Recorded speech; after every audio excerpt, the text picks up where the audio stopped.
E o vídeo de hoje está quente, tem profecia, manifestação do Espírito Santo, cumprimento da palavra de Deus e muito mais num dos momentos mais importantes e extraordinários da história da humanidade, e você vai entender tudo isso agora.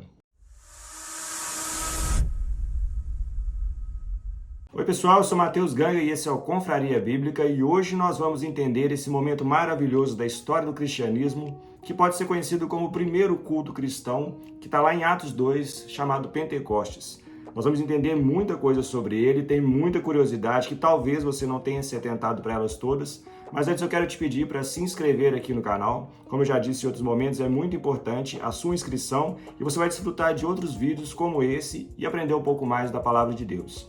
A primeira curiosidade que a gente precisa entender sobre a festa de Pentecostes era que ela já existia e ela foi implementada por Deus.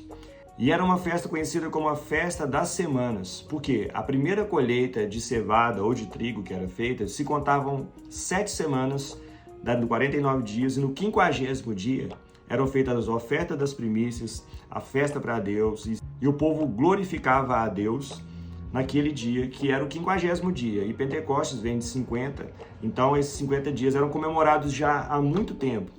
E esse momento tem semelhança também com a saída dos hebreus do Egito.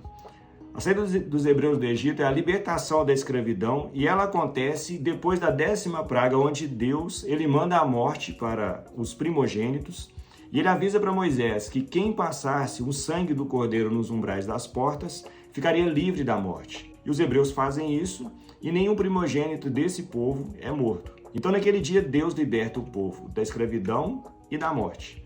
E eles saem e 50 dias depois, mais ou menos, eles estão diante do Monte Sinai, onde Deus faz o pacto dele com os homens. Uma nova aliança com os homens. Aquele povo recebe de Deus as tábuas da lei, onde Deus institui agora a sua lei, a sua cultura para aquele povo, para eles viverem em outro lugar. Porque eles já estavam muito acostumados com o Egito, com a cultura do Egito e com a escravidão. Mas que semelhança que tem isso com o nosso momento? Deus ele libertou o povo da escravidão e da morte e colocou ele diante de uma nova cultura onde agora ele está operando. Agora, olha que interessante o que acontece em Pentecostes. Jesus ele ressuscita na Páscoa. E a festa de Pentecostes, como eu disse, ela já era celebrada antes, ela está acontecendo ali no momento em que os discípulos estão reunidos num lugar e nesse lugar chega um som forte como que de um vento e sobre eles descem línguas como que de fogo. Ou seja, naquele momento eles estavam se cumprindo a profecia dada por João Batista, onde ele diz que eu vim e batizei com água, mas virá um mais poderoso que eu que batizará vocês com o Espírito Santo, que era exatamente o que estava acontecendo ali naquele momento. Então, esse momento, ele é mencionado em vários outros lugares na história da Bíblia, por outros profetas. E ele tem essa semelhança, porque ali, Deus, no Egito, Deus liberta o povo da escravidão e da morte e os conduz até o Monte Sinai, onde o monte fumegava, como tem o fogo no dia de Pentecostes, onde o Espírito Santo está se manifestando. Existia nuvens, como quando Jesus subiu aos céus, lá no Monte Sinai. Existia esse som forte da voz de Deus e o som do vento, que também era semelhante a uma voz. E tudo isso acontece de maneira muito semelhante. Só que Deus estava libertando o povo do Egito, da escravidão e da morte. Uma morte natural, uma escravidão natural. E agora nós estamos vivendo um outro momento, onde Jesus vem e vence a morte, quando ele ressuscita. Ele coloca escrito em nosso coração a lei de Deus para que nós cumpramos ele agora com o Espírito Santo habitando em nosso coração. E essa profecia, ela é dita antes disso por Ezequiel, mais ou menos 600 anos antes. E olha só que interessante o que ele diz. Então aspergirei água pura sobre vocês, e vocês ficarão purificados. Eu os purificarei de todas as suas impurezas e de todos os seus ídolos. Eu lhes darei um coração novo e porei dentro de vocês um espírito novo.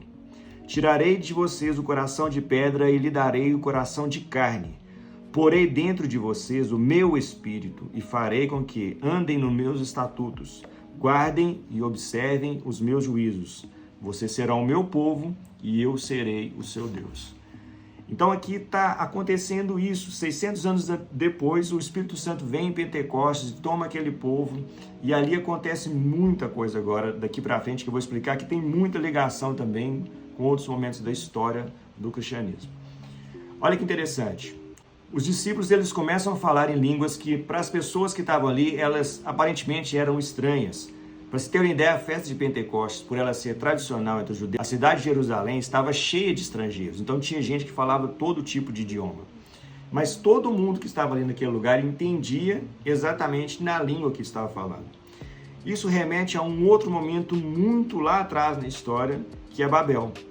Quando o homem quer se assemelhar a Deus, ele tenta construir um prédio, um edifício, e aí Deus, ele percebe que o coração do homem está sendo corrompido para que ele queira ficar igual a Deus. Deus desce e confunde a língua dos homens.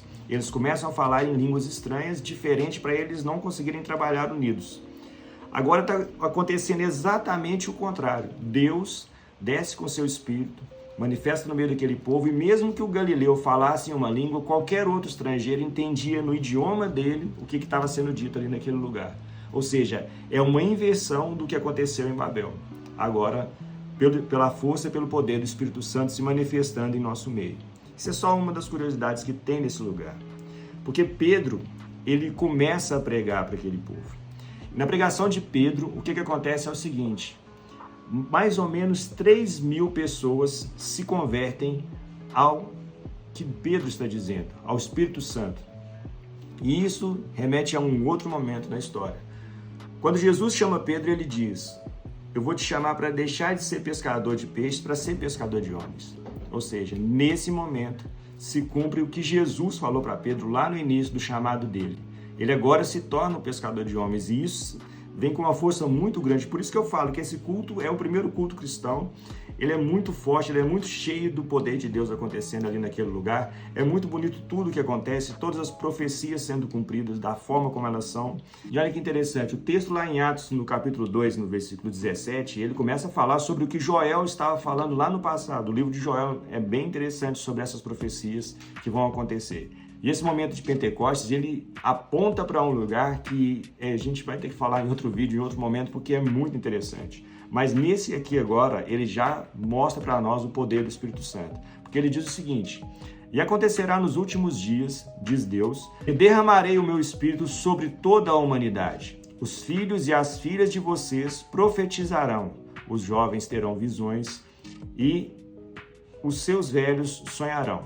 E acontecerá que todo aquele que invocar o nome do Senhor será salvo. Ou seja, é basicamente o que está acontecendo ali naquele lugar. E o texto continua o seguinte: por isso o meu coração se alegra e minha alma se exulta. Além disso, também a minha própria carne repousará em esperança, porque não deixarás a minha alma na morte. Falando sobre Jesus sendo ressuscitado e dando a nós a oportunidade de ressuscitar com ele.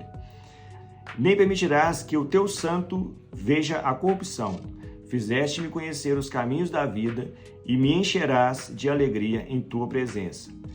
Esse texto é uma referência a um salmo de Davi, está em Atos 2, de 26 a 28. Continuando o texto de Atos, diz o seguinte: Deus ressuscitou este Jesus, e disto todos nós somos testemunhas. Exaltado, pois, à direita de Deus, tendo recebido do Pai a promessa do Espírito Santo, derramou isto que vocês estão vendo e ouvindo. Uma referência clara à Trindade, que é uma crença dos cristãos. A gente acredita que Deus é um Deus trino. E aqui nesse texto tem mais esse complemento que finaliza bem o texto, que coloca a figura principal da nossa fé, que é a Trindade, Deus Pai, Filho e Espírito Santo. Dentro desse texto, onde o Espírito Santo está se movendo, com a profecia de Jesus apontando para isso, um Jesus que estava 10 dias antes aqui na terra ainda, que sobe aos céus e avisa que isso vai acontecer, e acontece da forma como foi, que já tinha sido anunciado lá por Deus, lá em Ezequiel, como eu já tinha dito. E aí esse texto nos coloca da seguinte forma: qual será o nosso comportamento diante de tudo que foi apresentado? E uma pergunta foi feita mais ou menos assim para Pedro, e ele respondeu da seguinte maneira: arrependam-se e cada um de vocês seja batizado em nome de Jesus Cristo, para a remissão dos seus pecados, e vocês receberão o dom do Espírito Santo. Porque a promessa é para vocês e para seus filhos, e para todos que ainda estão longe, isto é, todos aqueles que o Senhor, nosso Deus, chamar. Então, é um texto que ele aquece o nosso coração. Como eu disse, tem muito fogo, né? Porque o Espírito Santo se manifesta-se como antes lá, como Deus no Monte Sinai. E isso faz com que a gente se sinta mais perto de Deus. A gente sabe que o Espírito Santo está se movendo no nosso meio ainda hoje e a gente precisa colocar em prática tudo que está escrito aqui nesse texto. Como Pedro disse, arrependam-se e conheçam melhor a Deus, para que assim vocês se relacionem melhor com Ele. Então é isso. Se você gostou desse vídeo, se inscreva aqui no canal, como eu já disse antes, eu vou postar mais vídeos sobre esses assuntos. Tenho certeza que você vai ser edificado por alguma palavra que for postada nos próximos vídeos. Então, para não perder nada, se inscreve, ativa o sininho e que Deus te abençoe sempre, em nome de Jesus.